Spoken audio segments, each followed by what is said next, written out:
I want to talk about Dinastia, Tito P and Peso Pluma collab album.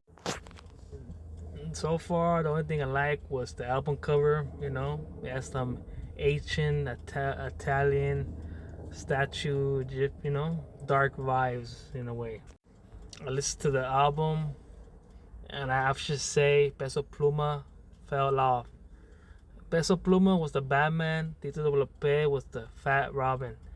And since Tito P became a steroid gobbler macho man, he became the Batman, and then Peso Pluma is the skinny Robin, with his squeaky little voice, high pitched voice.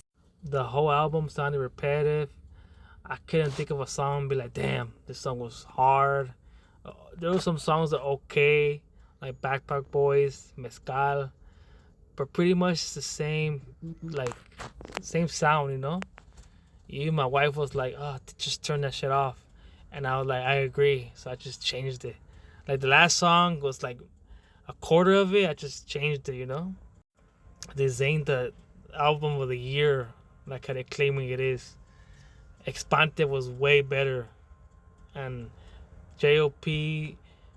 album, he switched it up from like corridos, rap, like just mix it up. You get a whole type of album, story plot or whatever, like theme.